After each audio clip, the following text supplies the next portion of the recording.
What's going on, everybody? This is another episode of Turnbuckle Chuckle. Was this 5, 6? I've lost count. I There's think it's one 5. last episode, but yeah, I think it's 5. I think it's 5 if you count the interview that we did. Speaking of the interview, if you have not gone and listened to that, go on Spotify and listen to it now. It was a very good interview. I really enjoyed it. I know we enjoyed speaking with Katie and her tag partner. I'm going to say his name wrong again, and I don't want to, so you say it. Derek Dellinger. I don't know why. Him and Dingler from baseball keeps getting mixed in my head. Oh, it's pretty easy, yeah. But I don't want to disrespect the man by saying his name wrong, so I'll let you say it. But the interview with him was great. We loved it. We enjoyed it. We had a lot of fun. We definitely will be having them back, but go check that out if you haven't already.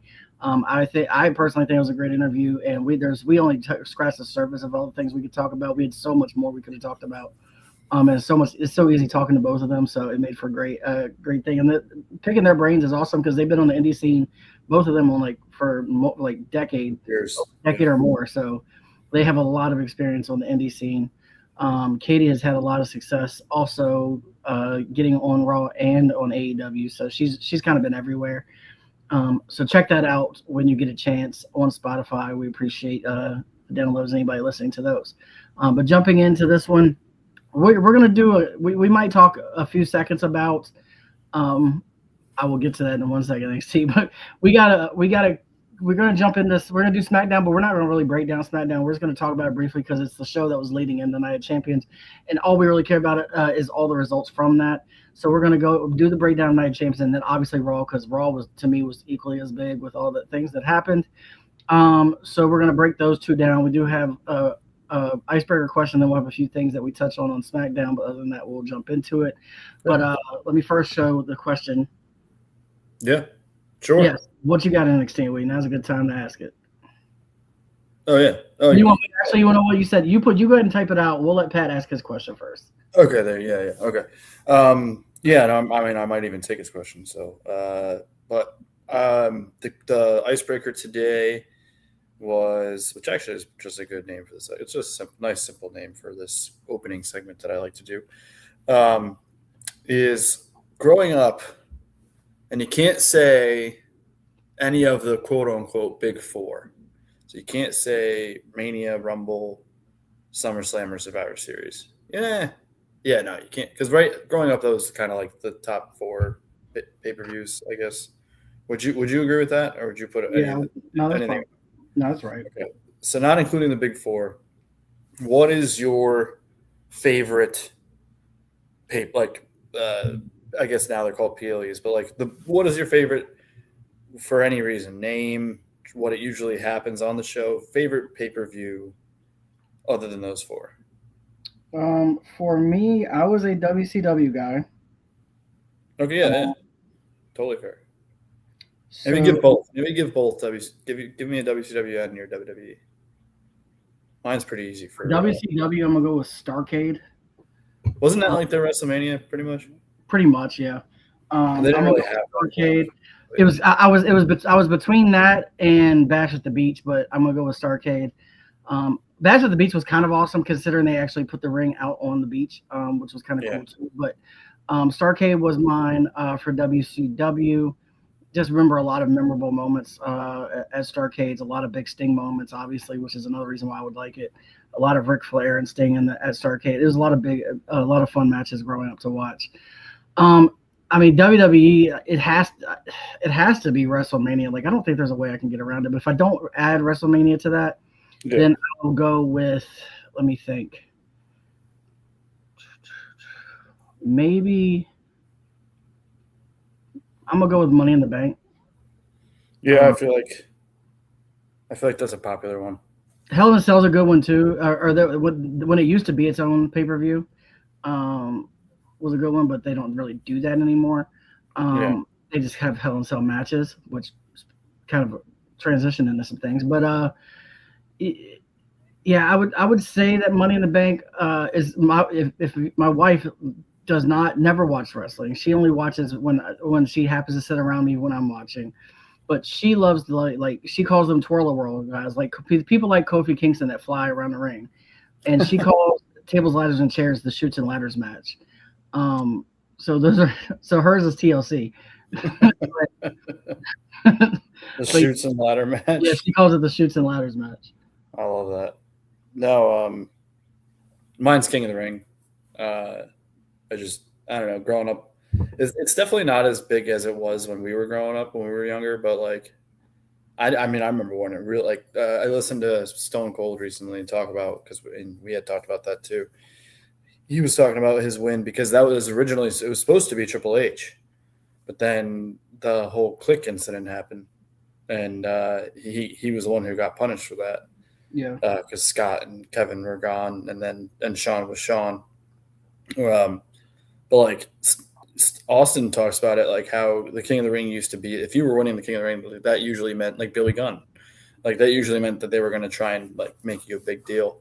It's not as much anymore, but I think they're trying to get back to that. But yeah, King of the Ring. I always liked when King of the Ring. I like tournaments. I don't know, something about a bracket that I always loved.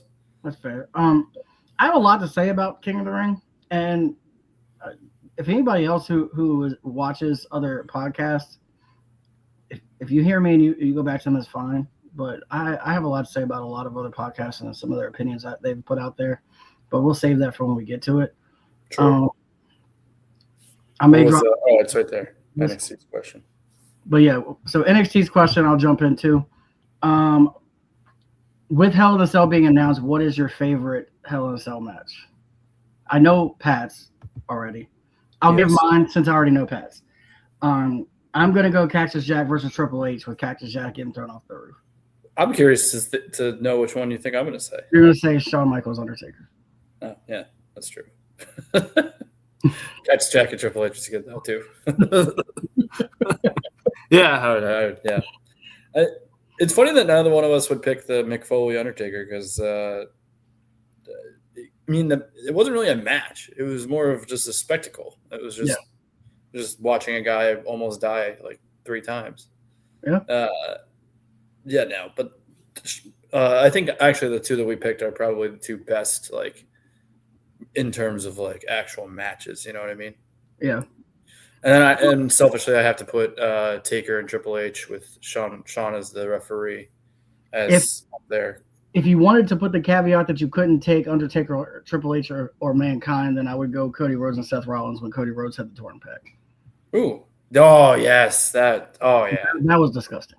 That was I remember the whole crowd gasped, but I physically also gasped when that happened. Yeah, that was wild.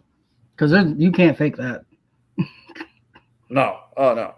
Oh yeah. That was like the match I'd try to show people. Oh, like, I'm sorry. We misunderstood the question. He meant favorite match type. Oh well.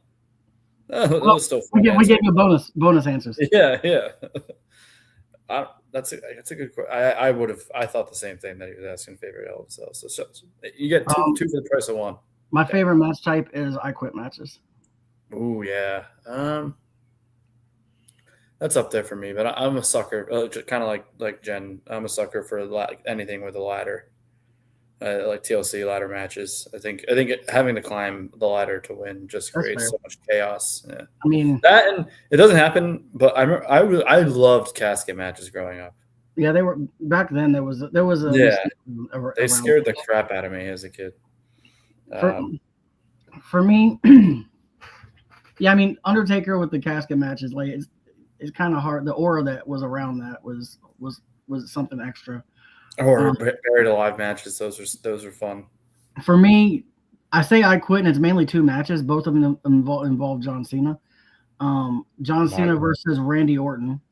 I cannot remember the pay-per-view. I used to remember it, but it was one of the most brutal matches. And then there was one against Bautista where he dropped all the chairs on top of him, and you heard him just squealing, "I quit." Yeah. Both those Umaga was good too. Yeah, I mean, Cena was involved in a lot of great I Quit matches. Yeah, you know what? Quick tangent, and we can move on. But people give the people who hated Cena then he can't wrestle. He was having objectively, you can't say that there weren't. He was having great matches time after time. Yep, those like a lot of those pay-per-views, like he had somehow he made it.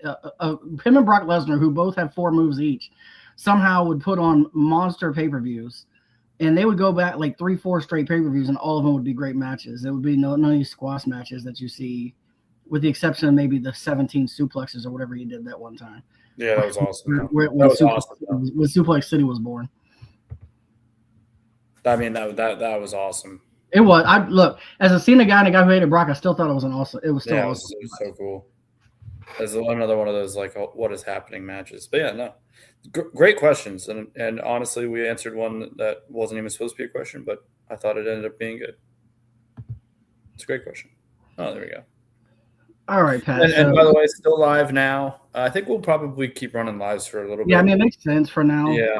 The only time we won't is when we're doing interviews and they don't want to be. Yeah. I mean, it's live for people like NXT who I think still goes back and listens. But if you would rather catch us live, you could do that, or you can always just listen on the next day or whenever you want. So we'll lead into that, and you had a few things you want to talk about for SmackDown, so I'll let you go into that. Yeah, I mean, it was a fine go-home show. I don't think we're going to grade it. I say we don't grade it. I will say that it was the Raw was. This was the first week for me, at least, where I thought Raw was like substantially better. But it was a totally fine SmackDown. Okay, the only couple things I needed to just say to you at least. And like this first take, I wrote these down as I was consuming them. So someone I didn't know what was going to happen on Raw. Do you know what I mean? Like I did it live. Yeah, I got you. Yeah, I did my notes live. LA Knight and Solo, because that whole thing kind of started on SmackDown. I thought I wrote down better than the MFTs, and then later on in the show, basically, I don't know if it felt like I'm hoping, I guess, that they're done, because then they left Solo backstage or something like that, because they said he was too obsessed with Roman. Well, he said his family had left him. So I mean, yeah. We'll see. I don't know if it truly is that way or not, but it looks like it, at least for the moment. I think if Solo and LA Knight tag together, that would make Solo infinitely more interesting. I thought that the Danhausen stuff all night was very fun, and I have to bring this up. This is actually really the only other thing I had. I mean, you saw what Danhausen won the match with, right? Yes. With your boy. Yes. Yeah, and that's his boy too. He loves Sting. Little Scorpion Death Drop, man. I mean, look. He should just do Sting moves. Yeah, he definitely should pull like R-Truth doing Cena moves and just be the guy that does Sting moves. That would be. Do you remember Eugene? Yeah. Eugene used to do like the airplane spin and like all like the Rock, and he used to do all those moves. Yep. Yeah, Danhausen should just be. I mean, he's already got face paint. Might as well. Yeah, I'm sure Sting wouldn't care. No, probably not. Although I'm probably Sting's son wrestling in AEW right now. What?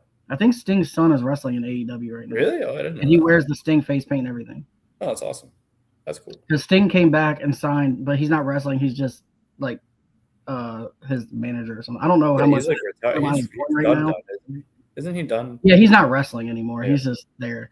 And I don't know how much that's going right now. I had read that article a while back. I don't watch AEW all that much, so that could have been long gone by now. I don't know. But I know at one point his son was going to sign with AEW. Yeah, I did. Speaking of the one thing I will speak of before we get into all this with AEW is I saw that Moxley has been written off the show permanently.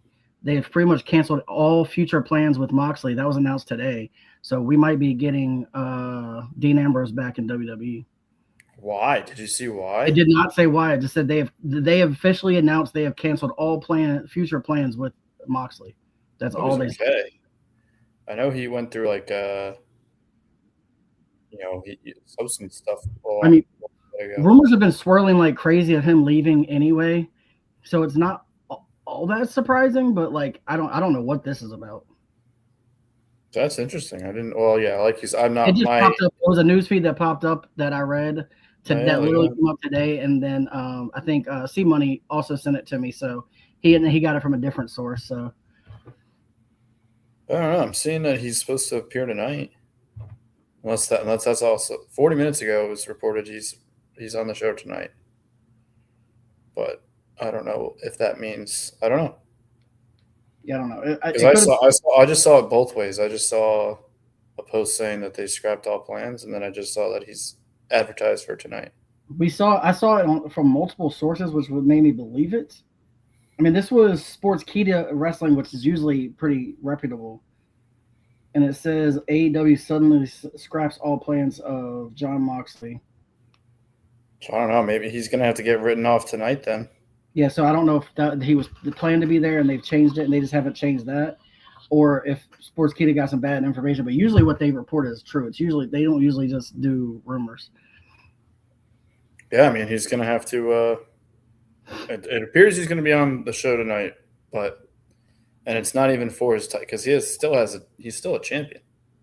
Well, maybe he has to show up to drop. I have no idea. Well, honestly, that's what you got me paying attention to.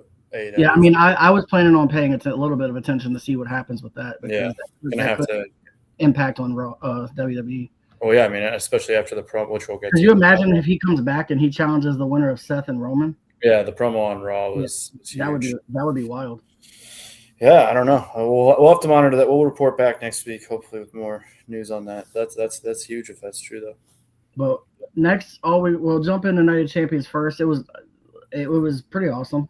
I honestly thought it was an amazing show. Same. I think I have the first match of Stratton and Jade. Is that right? I can't remember. Because I watched it all like 2 days later, and I fast forwarded through a lot, so I can't remember which ones were in what order. No, it's I got you. It's Oba and Jay kicked it off. Oh, did they really? That's smart. Okay. Yeah, Oba, Jay, the two Kings and Queens of the Ring were the first two. Okay, that makes sense. So speaking of that, I'm a little surprised they let Oba win clean. And like especially considering what we know now. But so I've heard multiple opinions today. I've watched multiple people talk about this. Some people are pissed because they're saying, if you're going to do this, why even put him in the King of the Ring tournament? Why not give us something like Braun Breaker versus Seth Rollins in the King of the Ring tournament? Then you have Seth win, and then he challenges Roman, which already happened anyway. And it makes that match more impactful. Other people argue, well, you needed something to do with Oba for Night of Champions, which is why they did that. And other people are arguing that, well, it's going to be added to his resume in a year from now when he's at WrestleMania winning the title. They can put off this, look what he's done in 1 year, which nobody's ever done, and that's part of the resume. Like, we also don't know the booking in the next 2 to 3 weeks. Like, and that's why I hate when a lot of these guys get on these tangents, literally immediately following something that happened like this.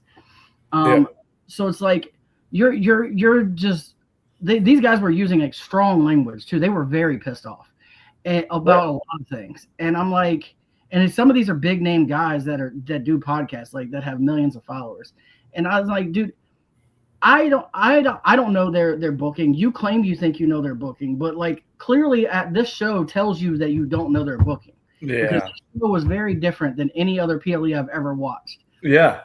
They zagged when everybody thought they were going to zag, and they usually don't do it because they're usually too scared to do it, and they weren't. We were wrong about quite a bit, and I'm glad. I'm happy about that because I'm tired of it being so predictable. So like, no, I can give you my opinion. I know you said you heard a lot of opinions and stuff. Well, obviously, this a little biased because, as you know, and people who've listened to me know so far that I am a big Oba guy. Just when it comes to it, because I'm going to try and treat them both separately, Saturday and Monday. Just because obviously we didn't know what was going to happen Monday after, we had to process. Right. I liked that first of all, I was really happy that he did win. Obviously, we both thought Jay would win because of the whole Oba Lesnar. I didn't really think about how they were going to get there, or if they were even going to get there, because we were both right. We've been saying for weeks now that it's going to be Oba Lesnar somehow at SummerSlam, right, in Minnesota, probably Lesnar's actual last match. Yeah. So I was really happy in the moment. Personally, man, why was it clean? I know we didn't know what was going to happen on Monday, but I also think just in general, and I think what you said could be correct, or whoever said it, like whole resume thing. But I think he's the biggest deal right now, like monster wise, and I'll just keep it real. The way that they've built him up so far. I mean, I'll put it this way: does Jey Uso have a realistic chance against Brock Lesnar in a match? Like, I know it's wrestling, it's predetermined. No. So here's the thing, and it's a good thing and a bad thing, right? When you build a guy like you've built Oba, right? Mm-hmm. Where the only way things can go is Oba squashes everyone outside of interference. Like you've already pigeonholed yourself into that because you're building this. And this could be a year-long build because I don't think he's getting the title as fast as people think he is. This could be WrestleMania next year before he actually gets his title, his true title.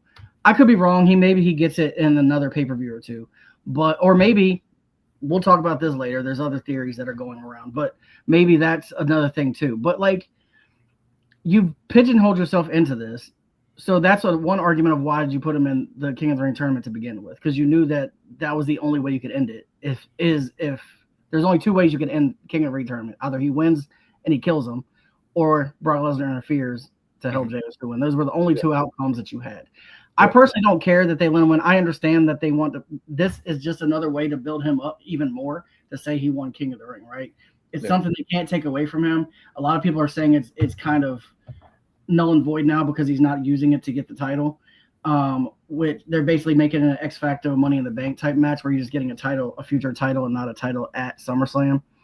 But I hear you, but like, why does everything have to be the way it's always been? Why can you not make changes? And that's what they're doing, and I'm good with it.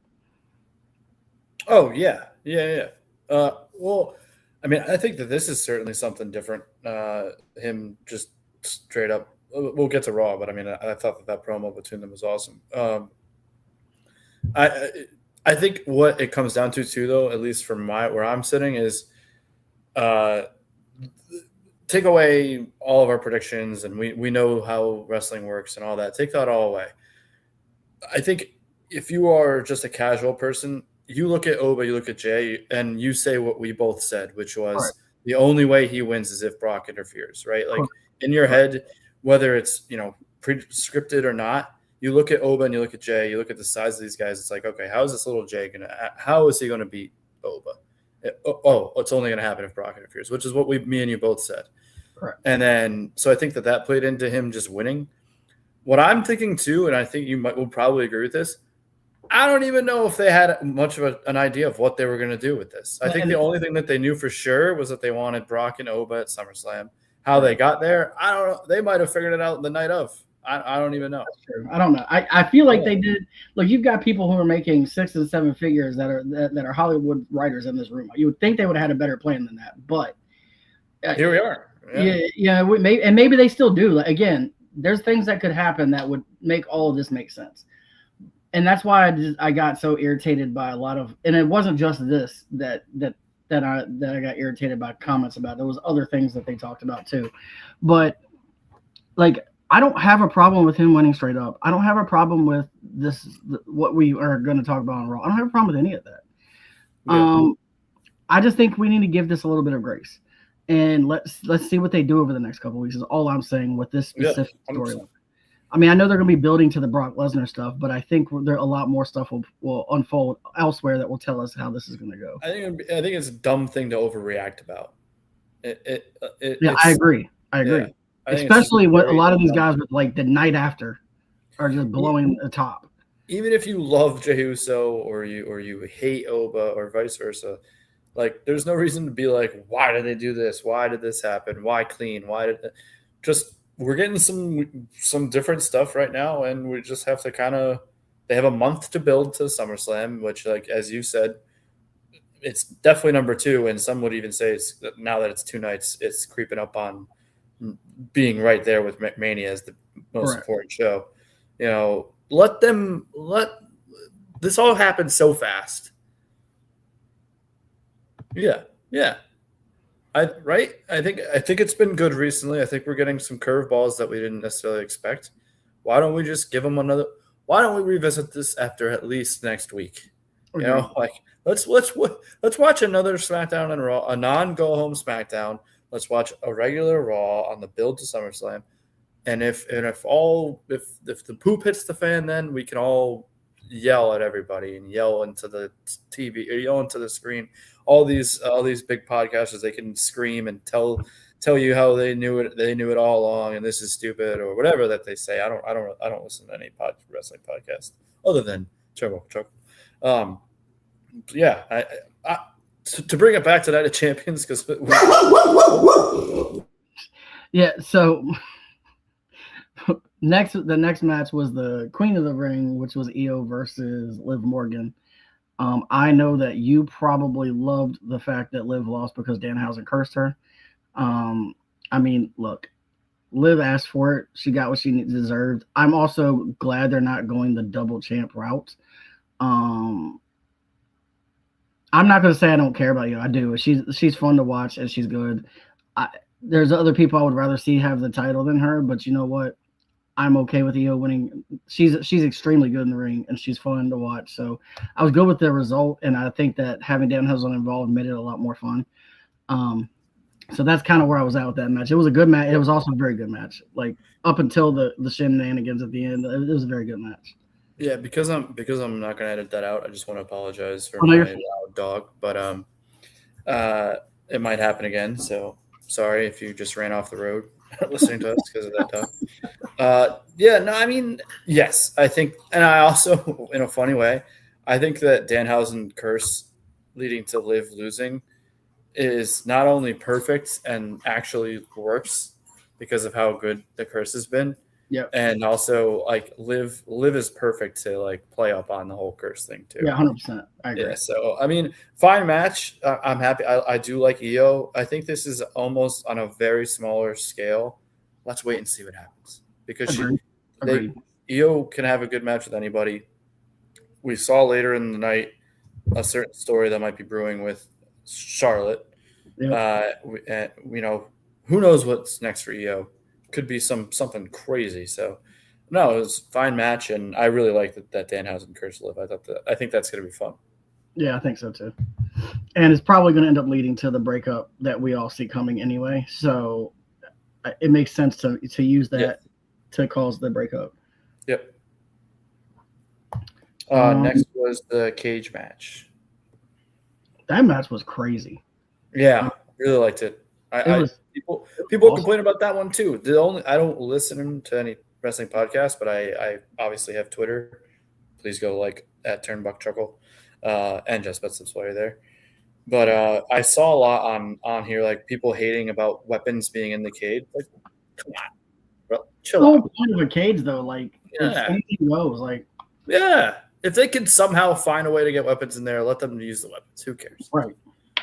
Like, that's the dumbest thing to be upset about. Like, yeah, that's wild. That's wild. Cage match. A cage match. No, that match ruled. I think Braun. I think we all knew it. He's amazing when healthy, and we both said it.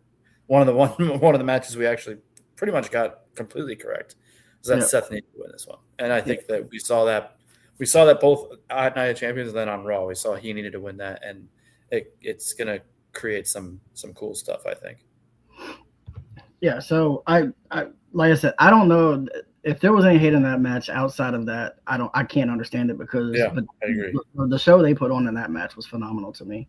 And it was like the end. It really felt like the end of. I mean, and it's very clear that the division is definitely not going to be a thing. No, they're on their way out. And the MFTs need to be done. At least I can say it now. It's been a long enough time. I can actually say those letters and not get. I still can't let go of this MFT thing though. I mean, I'm saying it. I'm not getting upset. That's the first. That's only because they're currently not together right now. What? That's only because they're currently not together. Yes. Actually, you know what? Yeah, my mood is definitely better. That there's an idea that they might be done. They better be done, dude. And the vision.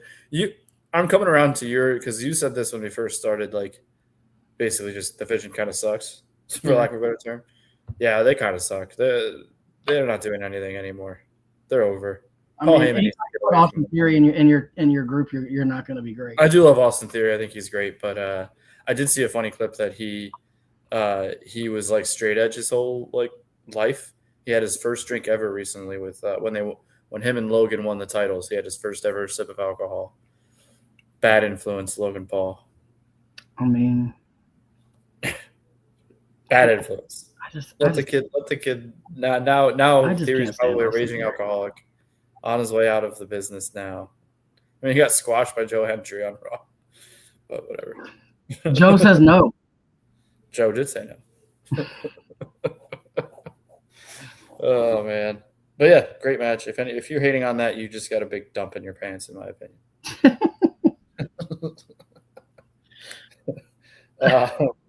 The next match was a good match, but whatever. Lil Yachty got to do a people's elbow. That's fun. Yeah, I mean, Trick. I'm not shocked at all. Trick won. If you look, that's another match where you look at the two guys who's going to win. Yep. And they didn't overthink it. I think Saints will have a fine middle of the card. He'll probably win like an Intercontinental or a United States title at least once in his career. He strikes me as he's a great, really good wrestler. He just strikes me as one of those guys who's just going to be around forever and like not really do too much. To me, this is an unfair comparison. It's just what comes to my mind, right? Mama Saints. It's not wild. No, it's not a wild take, but it's still an unfair comparison. He reminds me a lot, and I don't even necessarily mean moveset, but he reminds me a lot of what Ricochet was. Like just how he's going to be used and how far he could possibly go. Maybe he gets in a tag team where he gets a tag team belt or something. That would make sense. Like you said, middle card stuff makes a lot of sense. He can have but there's a ceiling there for sure. I think Ricochet wishes he had the looks and charisma of Ricky Saints. Correct. That's why I said that part unfair. And Ricky Saints wishes he could wrestle like Ricochet. Correct. Right. Yeah. Yeah, that's not bad. That's not bad. I'm with it. It's perfectly fine, but he's just going to be one of those guys. And Trick is obviously, if you don't think Trick Williams is a star, you're wrong. Yeah, they want to put the rocket boosters on that guy too. Oh, 100. And I like how they're not like really shoving him down your throat. He's just kind of slowly. It's a slow rocket, but it's a rocket nonetheless. But it's kind of just coasting up right now. But yeah. And then now was those. I will be honest, fine match. But I did definitely kind of zone out a little bit between that match and then the next one. Sure. Stratton and Jade. I am pleasantly surprised that Stratton changed. I knew you'd be happy about that. I don't know if you saw the tweet that Piper Niven put out, but she slayed Jade Cargill in this tweet, and really. So the part where Cargill did, I can't remember what she did, like a suplex or something, where she slammed Tiffany, but she didn't really have a good grip on her, and it caused Tiffany's head to bounce off the mat. Oh, I did. Well, Jade made a post of that image and said how beautiful was this, and Piper Niven basically was like, said something to the effect of, yeah, you never had a grip of her. That's why her head had to do a double dribble off the mat. But who cares who cares who got hurt if you look good? I was like, oh, Piper went off. I was like, and that's been her stick coming in, is she was not like her techniques are not great. She's gotten better. Like since she's gotten WWE, she's gotten a lot better, but there's still some of that there, I think. And I think that's kind of limits how much they can really boost her if they're afraid she's gonna hurt somebody. That's not really my issues with her. I don't know. It feels like she's somebody that feels like they're trying to force, and maybe that's what's rubbing me the wrong way. But I don't know. I think that Tiffany winning was the right decision, to be honest with you. I do think they need to start getting Tiffany more involved though, because she kind of disappeared for a little while until that match. So now that they let her retain, that they need to start doing a lot more storylines with Tiffany, and put her back on the forefront, because when they were pushing her as hard as they were, it was a lot better TV than it's been lately. So we'll see. All right. I also think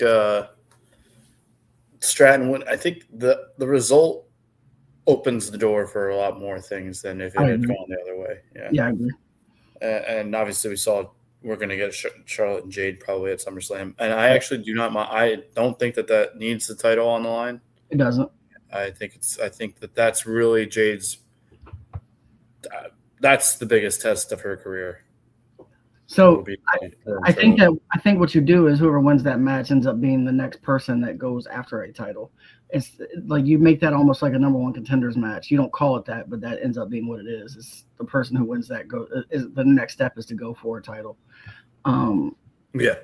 So I think that's the route they take with that because it definitely doesn't need a title. Yeah, and like you said, that's a make it or break it match for her. For Jade. Oh, has to be, especially if you're getting roasted by Piper Niven on Twitter, whatever. All right, and then main event. So, first and foremost, I'm going to talk about. I 100% am okay with Sami Zayn being the champion right now. I'm glad you started with that. I'm going to start. I'll let you continue, but I'm glad you started that with that. You needed to start with that. Look, I get it. I get it, right? That we've been talking about all show. If you look at this match, who's winning? I get Sami Zayn's not the guy you're going to say is winning this match. And I get some of the people saying that just because Sami's worked hard for 13 years doesn't mean deserve it, because many people worked for 15 years and didn't ever get a title. Scott Hall never got one. Yeah. Mr. Perfect. Yeah, Mr. Perfect. Like there's guys out there that did what he did and were probably better and didn't get there. I get that. But that doesn't mean that they don't have to give Sami his push. They gave Kofi Kingston a push, for God's sake. Why not Sami Zayn get his title? It was short run. It was somewhat of a year, not really a year. But for Kofi? We had Kofi Mania. I mean, I'm talking about when he actually had the belt, not leading up to him. He was big for a long time, but Kofi Mania was like a little less than a year. Kofi Mania was huge. Yeah. It was huge, but it was short lived. It was a little less than a year once he actually got there. But it was big. Don't get me wrong. Sami's not his popularity is during Bloodline time. That's what people need to understand is Sami Zayn. That Bloodline stuff that happened with Cody wouldn't have made sense without Sami Zayn. Sami Zayn kept that stuff together. I'm not gonna lie to you. Like some of those storylines whole thing would have fell apart without Sami Zayn. And I think this is some of the rewards for him carrying some of those storylines and helping them out. I also think there's a chance that we get back to that, especially with Jey Uso basically challenging him coming up. Yeah. Like I think that we could even get Sami back into the bloodline, whether we want to build the bloodline back or not. He could literally come back and say, I deserve it now. Look, I'm the champion. Jey, you told Jey to get King of the Ring and he couldn't do it, but I'll bring the title to the bloodline, something like that. There's lots of storylines that could happen here, right? And Cody doesn't need the title anymore. He's finished the story 5 times over. Like he doesn't have to have the title to be as big as he is. He still draws. He's still main event without the title. He's also a good chaser. We saw that with Roman.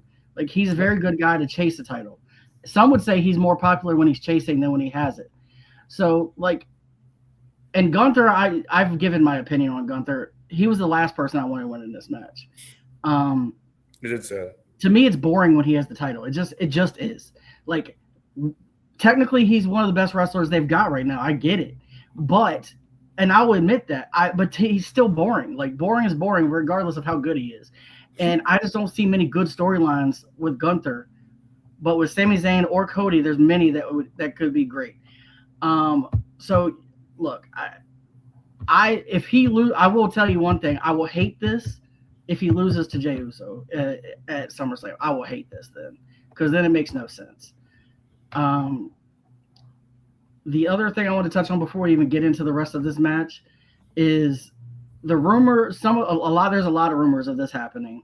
A lot of rumors are at the next PLE before SummerSlam, is a Saturday night main event, that Brock Lesnar is going to take the title from Sami Zayn and then defend the title against Oba at Backlash. At SummerSlam, and that's how he gets his title match.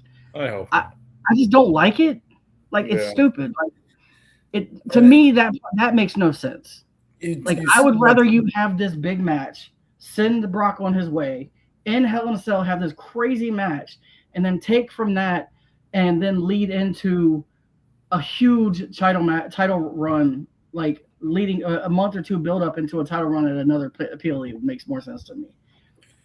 Yeah, Unless you want to do two, unless really you want to have to do a 2-night where he wrestles day 1 for a title, and then day 2 the title's on the line versus Brock in Hell in a Cell. You could do that. That would make more sense. Like if you just have Oba versus Sammy straight up on day 1, and then day 2 you have him defend the title against Brock. That makes sense too.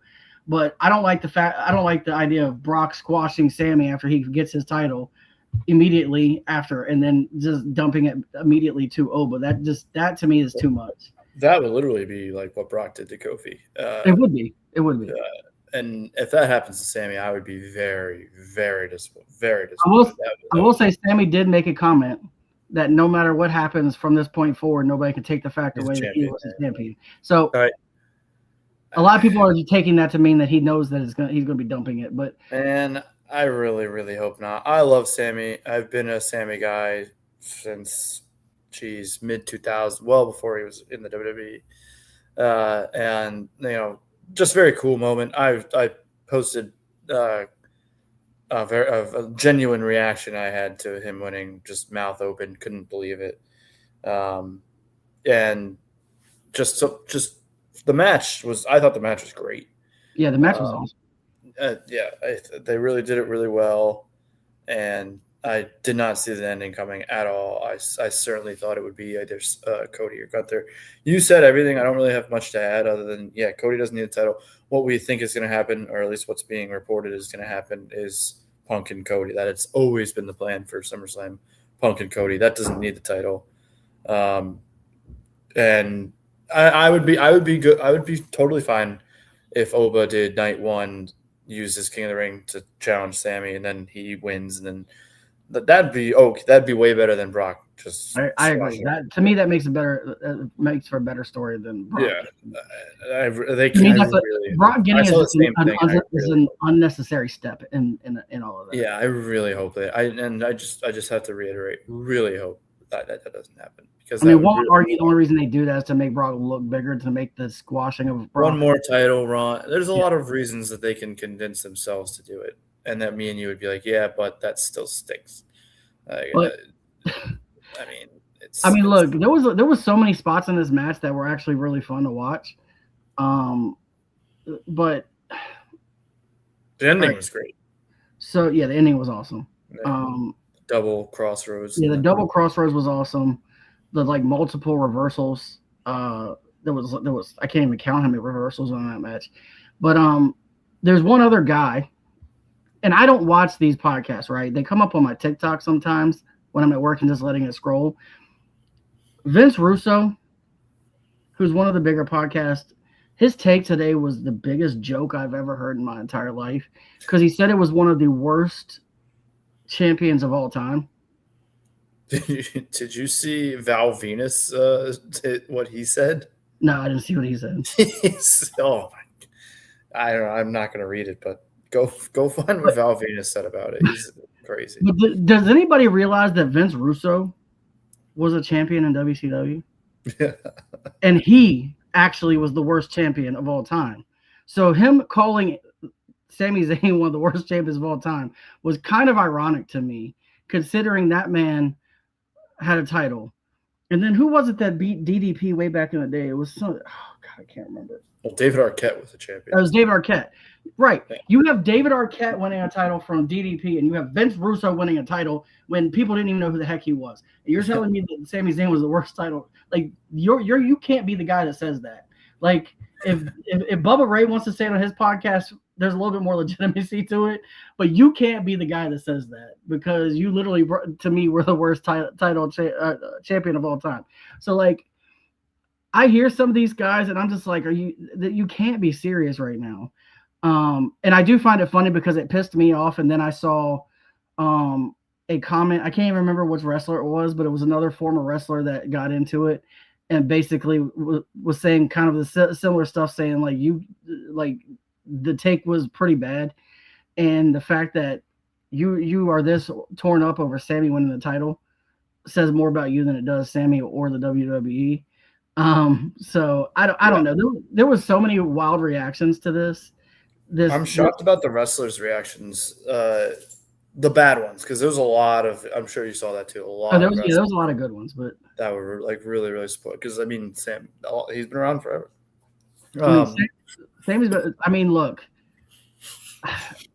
I don't know if we're ever getting Kevin Owens back. Because there's rumors he might be done.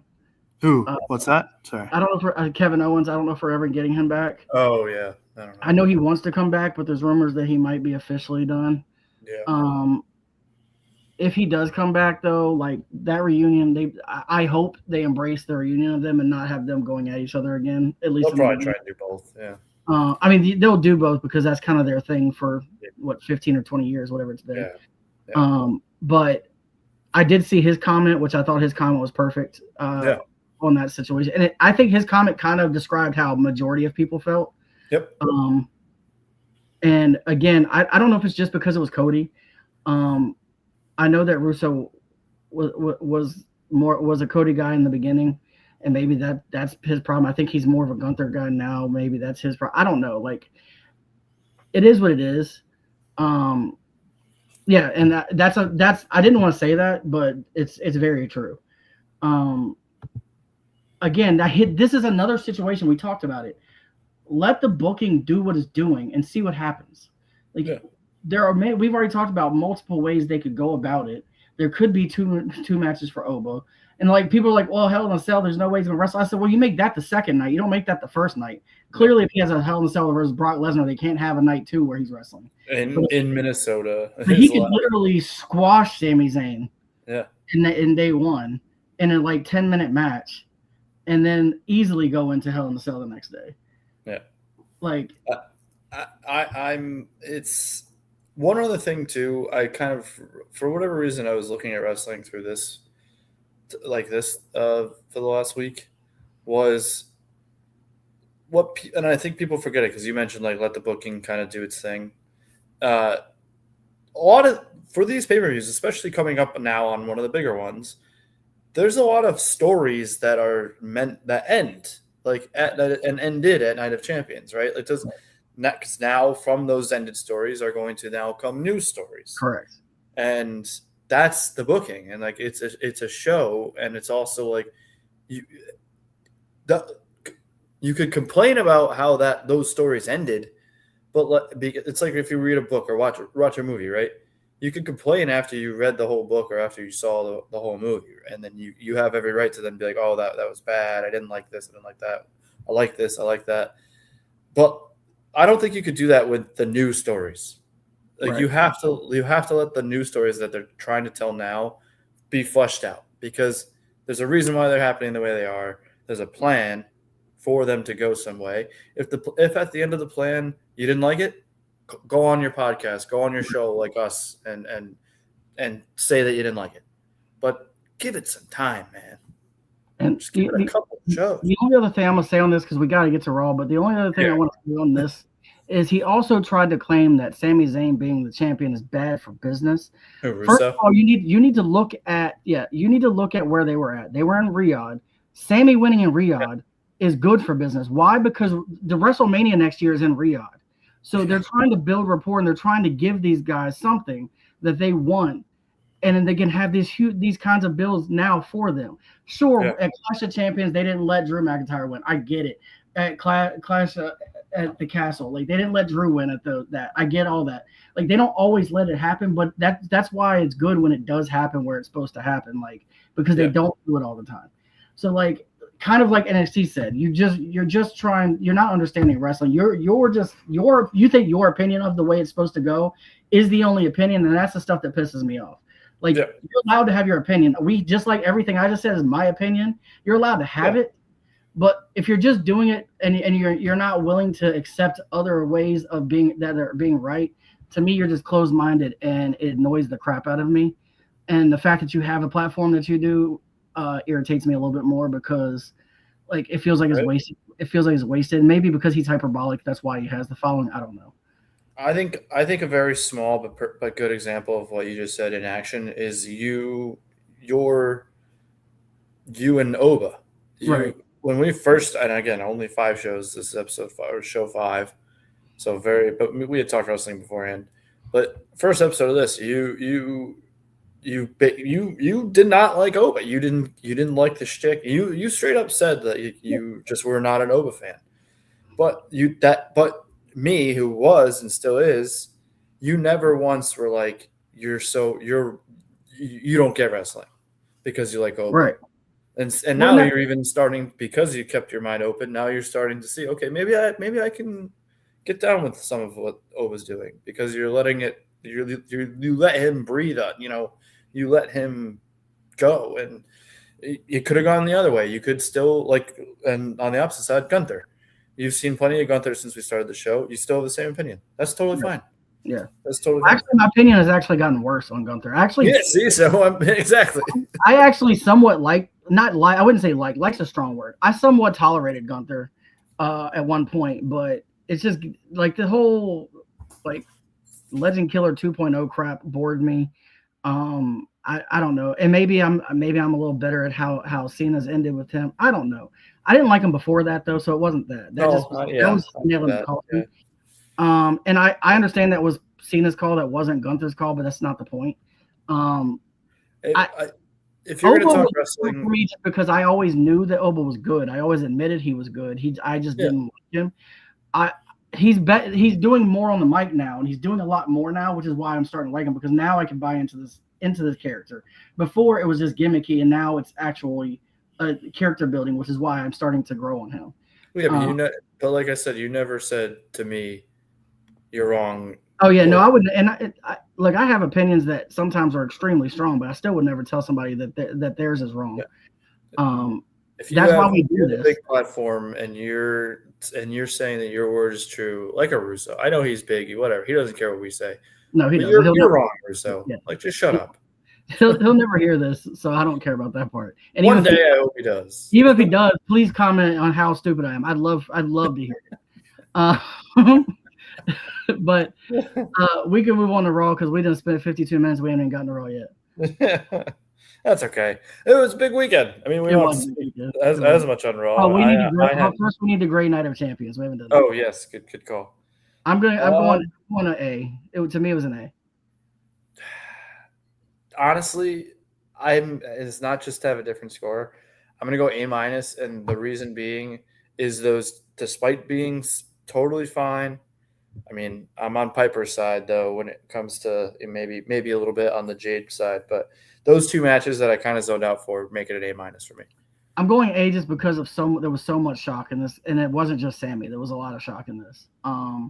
There 3 of those matches, not necessarily how they ended, but like how they went. Yeah. That's one way to put it. Yeah. I didn't say it, but I agree with this. I mean, I said it without saying it. But yeah, so I'm giving it an A just because of the shock of a lot of it. And a lot of it is a Sammy shock, but I think that there were several places they could have gone that would have been the status quo for WWE, and they didn't do that. And for that reason, I'm giving it an A, because they actually surprised me in a couple of matches, as you saw how much we got wrong. And I love the fact that we got it wrong, because that means you can't judge what's coming next. Yep. And for the longest time, I could tell you how every match is going to go in every pay-per-view. And that's although it's cool how they sell the story, it can get old if you know how everything's going to go. It's a way better show. The more matches you got wrong predicting, usually it means it was a better show than you thought it was going to be. Correct. Yeah. So there you go. Night of Champions. Imagine how long our Royal Rumble review is going to be. Wild. We'll be. We need to book a. We might have. We might have to start doing these PLEs as their own shows. I see that might have to be Sunday right following after where we're both off. Yeah. They might. Some of the big ones we're probably just gonna have to do their own show. Yeah, that's true. Yeah. But we're gonna move on to Raw. Yeah. I don't know what you want to talk about first. If you want to talk about some of the segments, I want you to start off, because I'm. You said, well, I'm just very interested into what your take on just the whole show, but like specifically the beginning. It's like the Oba, just the Oba Brock stuff. Yeah, so actually here's a funny take on this. I thought it was amazing, and a lot of it was because they finally let Brock talk, and he even admitted that's why I call him talking. Like, Oh, His I promo love was Brock. awesome. I don't like Brock. I hate Brock more than I hated Gunther, but I thought his promo was amazing, and I thought that the rapport between them was amazing.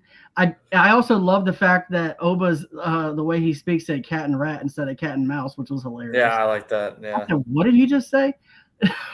Like all of it was funny than me. Like talk shit, get hit was funny. Like all of it was funny. Yeah, I think Brock's promos are so. Brock is just the best because that's just him. It is. Like other than like the hunting and stuff that we can't see, like how he's just a total like outdoors, Viking like guy. Yeah. You can't tell Brock how to cut a promo. You're just gonna go out there and be Brock Lesnar. He's like, I don't cut promos. That's why I've got Paul Heyman. Like that, all of that cracks me up. Like, yeah, he's awesome. He's on his way out. He's saying all the stuff he never would have said before. I love Brock. He's just so. I'm gonna miss him. I'm gonna miss. Like I was never a Brock fan just because he was beating up your boy Cena. Yeah, it's hard to be a Cena fan and be a Brock Lesnar fan. But actually now I'm more of a Brock fan than I've ever been. And maybe it's because he's on his way out. But to me, it's just funnier. I think it's because he's letting it rip and he's saying all the things he's always wanted to say. Had we gotten this version of Brock the whole time, even with the Cena stuff, I still would have liked him. I think he just grew up. Like, I mean, he was a kid when he first started, like when he was still like the athlete. I saw a very good video the other day about it was one of the main reporters for the Vikings when Brock was trying out. That like obviously he didn't make it, but just like how incredible he's shocked that Brock didn't actually have like a cup of coffee in the NFL. Well, people don't realize this, but the last year he was at training camp, they take 52 men. He was the 53rd man. He was the last man cut. That's what it was. Team. Yeah. So that he was an eyelash away from being an NFL player that year. And I am a little surprised that other teams didn't. And I think maybe it's because he didn't want to go be on somebody's practice squad. Yeah. How he would have gotten there. I think he just decided he'd go to the UFC, he'd go to WWE, he would make money that way. And he was already kind of a star. He was already a big name. Yeah. But like I think because of that, but I think if he had just committed himself, he would have eventually ended up on a team. It would have taken him a few more years of being on the practice squad and grinding training camps. But I think he chose correctly because I think he made a lot more money doing what he did, and he got a lot bigger than he ever would have been.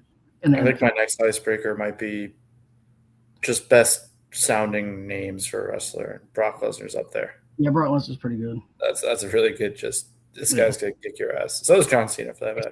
Especially the way Paul Heyman says it. Yeah, he had an interview recently. Just talk. We're getting off. You know what? Sometimes tangent-filled episodes are good. Paul Heyman had a thing recently where he was explaining how why he announces Brock like that, and I forget exactly why, but you could probably find the interview. I just thought everything about the opening segment was, and then it ended on such a shock too. I don't know. Yeah, I mean, the match wasn't a shock, but Hell in a Cell that certainly was. Yeah. And I think it's a perfect ending for Brock Lesnar. I think Hell in a Cell in Minnesota, his hometown, I think it's a great send off. That's why I don't understand why people are so mad about this. It makes the most sense, and anybody who is thinking that this wasn't the final outcome that we've been predicting for 2 months now. This was the obvious answer when you saw Minnesota, it was going to be in Minnesota. This is where they were always going. You can argue that Oba shouldn't have been a Night of Champions since you knew this was coming. But again, that's a storyline thing. Let the storyline play. I think this is the ending that we needed with Brock Lesnar. So I'm all for all of it. And I think that there's going to be more promos and more buildup, and it's just going to be a lot more like what we saw. And to me, that's going to be an awesome month of watching buildup for this match. Yeah. So again, same Sammy Oba. If you're not excited for how this is all going to play out, then you just have a big dump in your pants. Facts. Come on, it was awesome. I don't know where you want to go from here. Well, we could talk about a couple of ones that don't matter. I don't want to say it don't matter, but Ray, Ethan Page, who cares? And Rey Mysterio's still good. It's a little weird that Ray beat him, but whatever. Because does Ray need to win any matches anymore? To be fair, no. That's and Ethan Page. Like, are you pushing him or are you not pushing him? Do you want him to be good or not? You can't just have him be losing to 55-year-old Rey Mysterio. I made that age up, by the way. I was just being He's a little. probably, he might be older. I don't know what he is, to be honest. He's been around forever. I said, Um, shout out Joe Hendry. yeah, I mean, look, Hendry Theory is a whatever match, but Hendry's always fun. Yeah. His storylines are always fun. So he carried the match for me because Theory, I just don't care. Yeah. That's sad. That, That's true. it's just I've never cared, to be clear, when the other people did about Theory, but I don't know. Like, I think everybody else is starting to come around to my opinion of Theory, which is kind of funny because a lot of people liked him in the beginning. But I've just never been a Theory guy. Joe Hendry is a lot of fun and he's entertaining, so I'm good with him getting pushed. And this has been a long build up for Hendry coming to WWE, so it makes sense that they're going to push him. I'm going to tell you one thing though. I don't care if it was interference, and I know why they're doing it because they're building this solo stuff. But Jimmy Uso getting a win over LA Knight was wild to me. Even I understand with the storyline. I get why it's happening. I get that the solo call. I mean, I get the interference. I get where they're going with it. But like, you could have done it without this match. You could have done it without Jimmy. Like, we've already talked about Jimmy. Jimmy's just there to basically be a valet to Jey Uso now. He's not even really like. Did this match have to happen to build that storyline? I don't know. If the story plays out the way and it ends up being a good story, I'll be okay with it.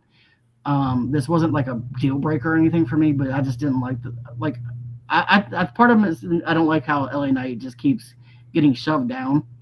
And especially knowing at the age that LA Knight is, he's in his 40s. Like he doesn't have a ton of he might have 10 years, I don't know, but like he doesn't have a ton of time, and I feel like he does. I hate using the word deserve because that feels weird to me, but I feel like he should get some kind of push, even if it's a middle card to push.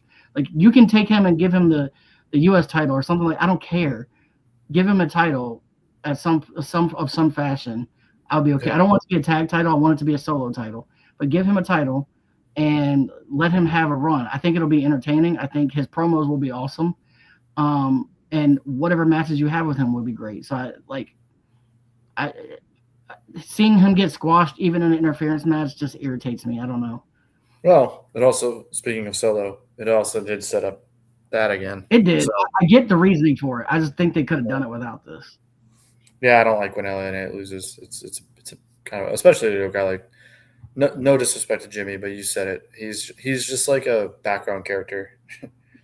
He's totally fine. He's a WWE NPC is what he is. Yeah, exactly. He doesn't like make me mad or anything. He's just there. And right. He's a better version of there than the MFTs. The MFTs are there and they piss me off. He's there and I'm just like, oh, Jimmy's here. We had there he is. Maxine Dupree versus Raquel Rodriguez. Look, yeah, I'm one of the biggest Maxine Dupree fans, but you couldn't have her beat Raquel Rodriguez. You just couldn't.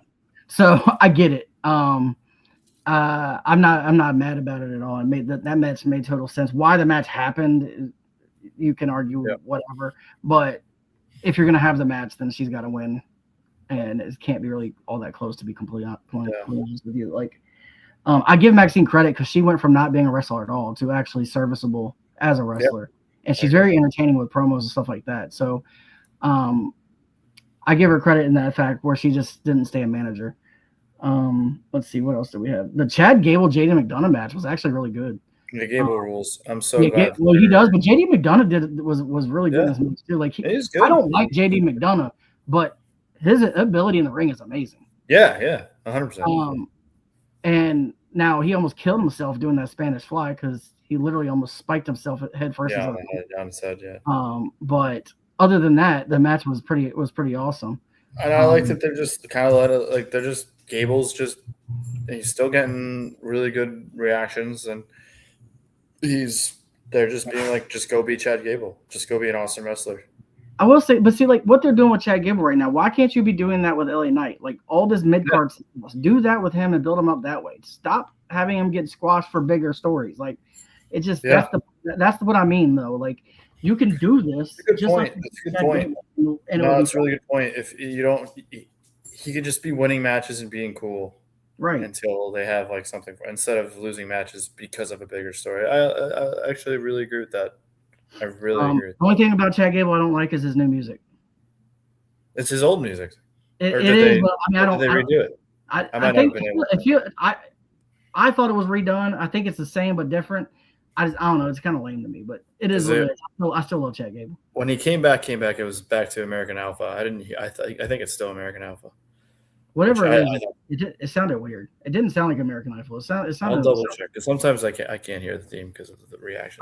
But if it is whatever it is, I don't like it. They need to change it. That's fine. But you love Chad, so that's. I do. I still love Chad regardless. But yeah. Oh, there was one other thing. I forget if I thought maybe because I wrote this down, but maybe it was residual from Night of Champions. But I love that they're about to do. Speaking of kind of Gunther in a way, Gunther and Nick Aldis. Yeah. So that's going to be awesome. Is it going to be Gunther and Nick Aldis? Because a lot of people thought it was LA Knight, and eventually Nick Aldis was what they were building to. But did you see their confrontation? I think that's. I did, but like LA Knights had like 8 confrontations with him. Yeah, and then Aldis is was removed as general manager. So I don't know. I mean, that'll be it'll be a fun storyline. It'll be a fun storyline until Gunther just chokes him out. But I didn't realize though, if you look at them, Aldis is like bigger than Gunther. Yeah, I mean, no, look, Aldis is not. Yeah, neither one of them, him or what's his name, are small individuals. Like both of those guys are big individuals. Both general managers are big men. Like Aldis was good. He used to be really good. So you know who he's married to? No. Mickie James. I should know that considering Mickie James is from Richmond. Really? Yeah, she when she stopped wrestling and she was a country singer, I went to her premiere. I forgot about that. In Richmond. I have signed CDs of her from the premiere. Like 100%. I have like 5 signed items from her world premiere. Her premiere where she had her first album she dropped. She did it at a bar here, and I went to it. And it was only like 60 people there. So I got one-on-one. Like I spent half an hour at a table with her during that. That's awesome. Yeah, she's awesome. I've always shout out to Mickie James. Yeah. Mickie James, if you hear this, come talk to us.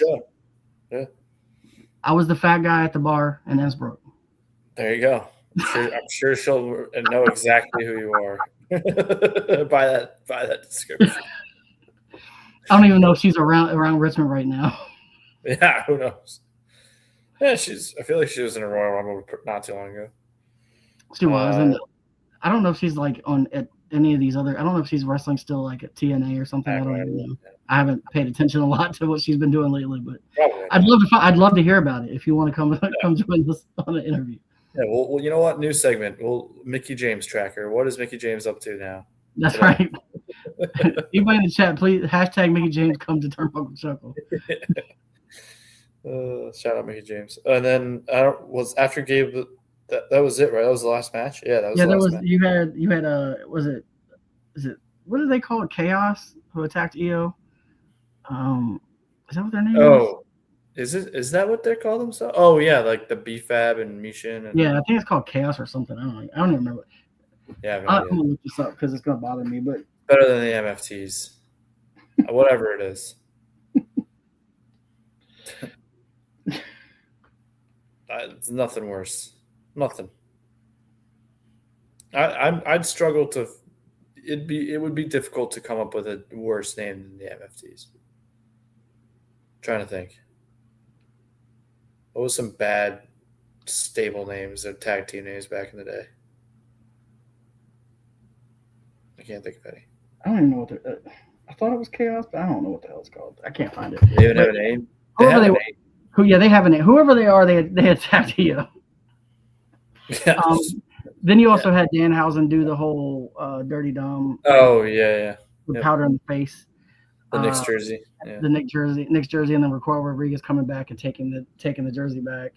Yeah, you know what? Just let Danhausen do whatever he wants. So yeah, this is building a little bit more fun in that story. So I'm good with that.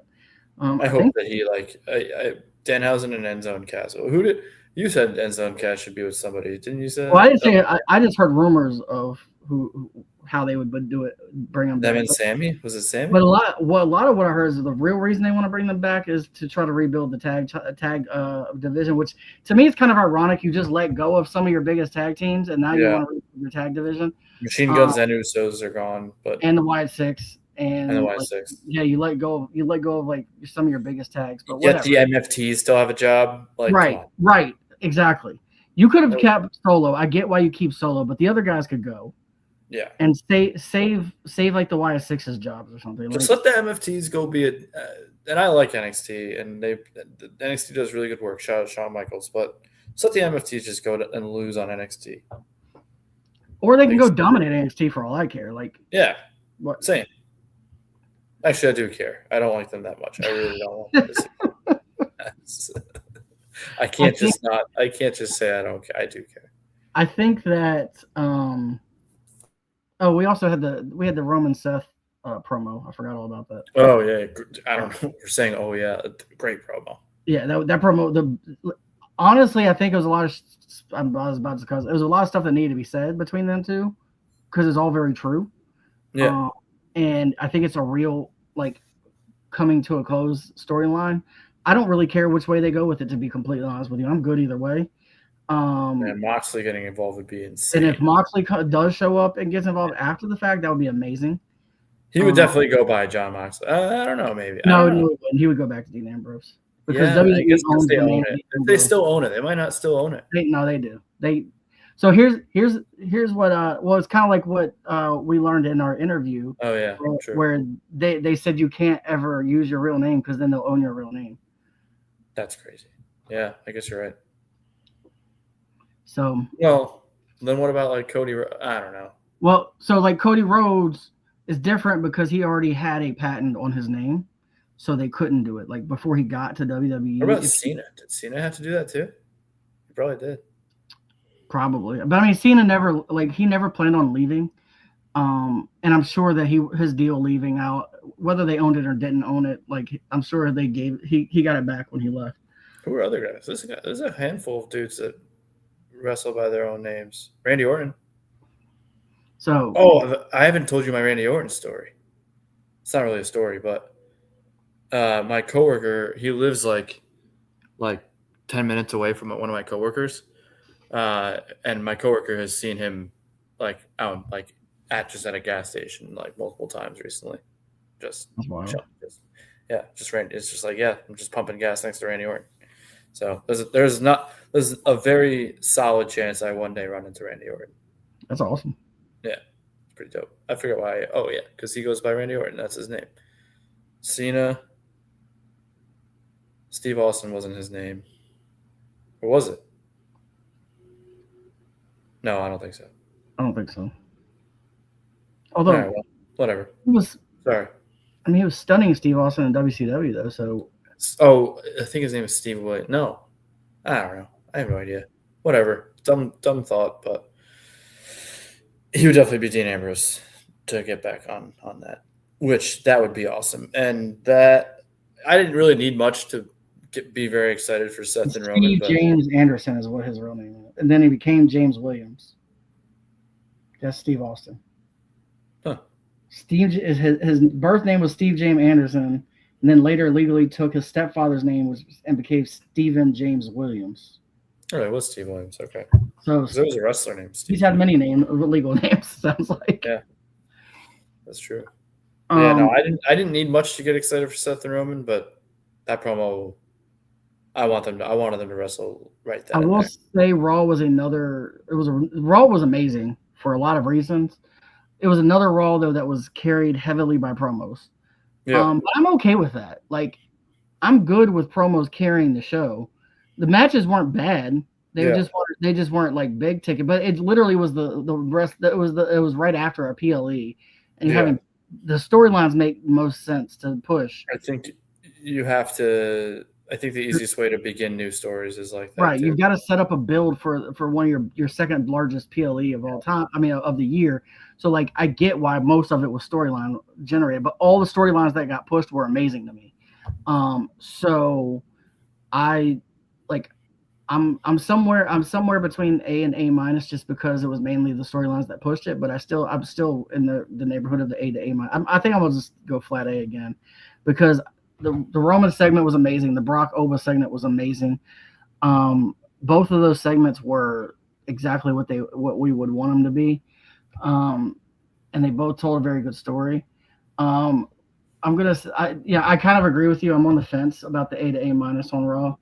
Um, I think we're pretty close to the same grade as well. I am anyway with NXT.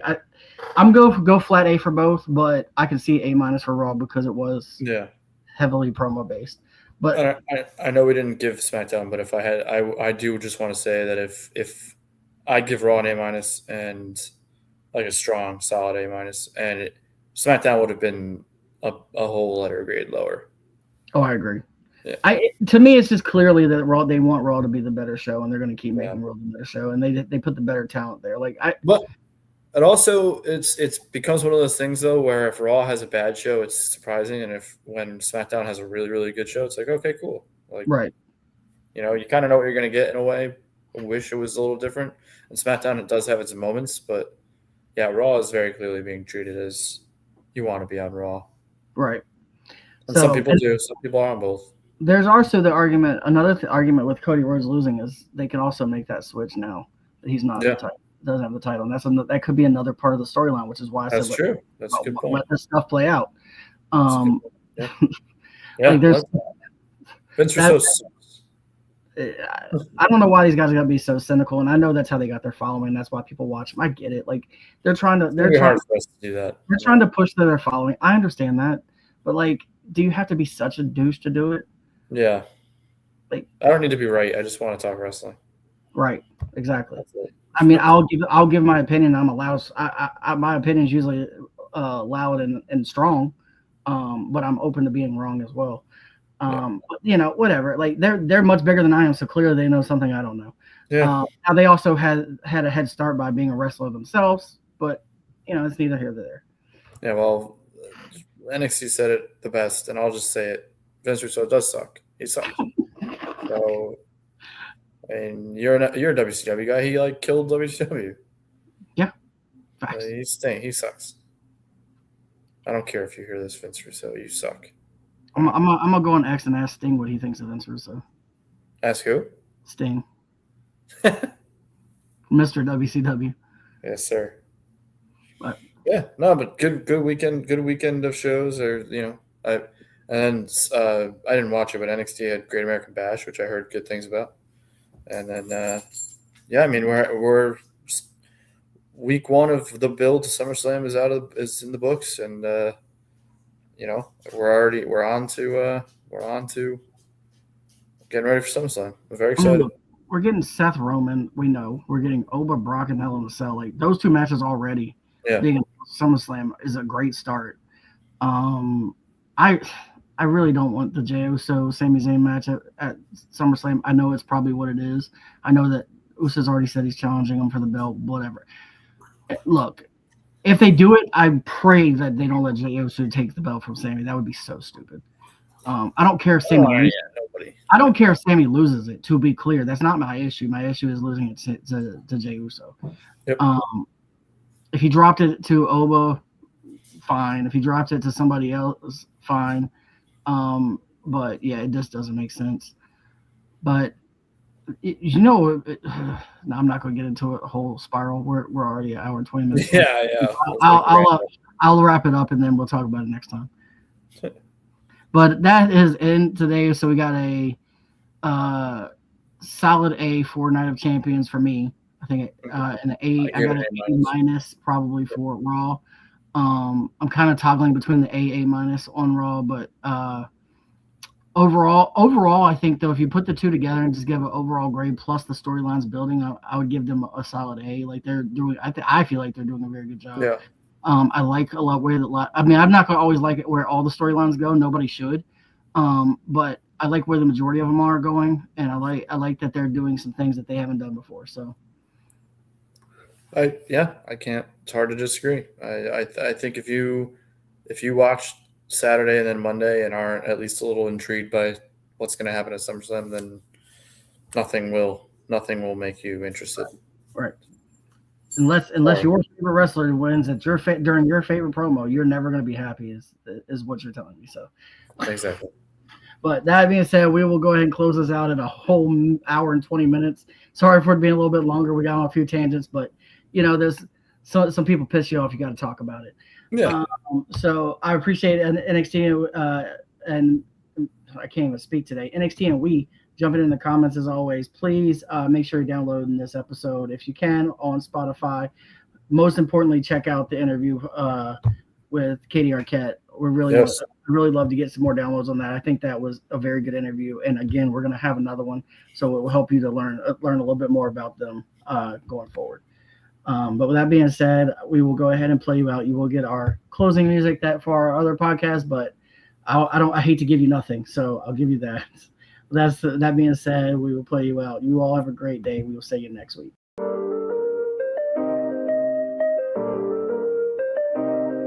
Yo, we in the game, talking number stakes high. Knowledge and skill, like a bird we fly. Analyzing stats, we don't just guess. Betting on the win, we're blessed. Just the bet slips, we keep it real. Breaking down the odds, the deal.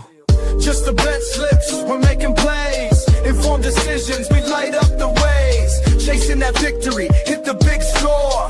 Join the community, we're here for more. Rolling with the punches, we look for the signs. Parlays and props, counting all the coins. Every podcast episode, we bring the heat. Strategies laid out, can't accept defeat. Tune into the wisdom, hear our call. In this betting world, we'll never fall.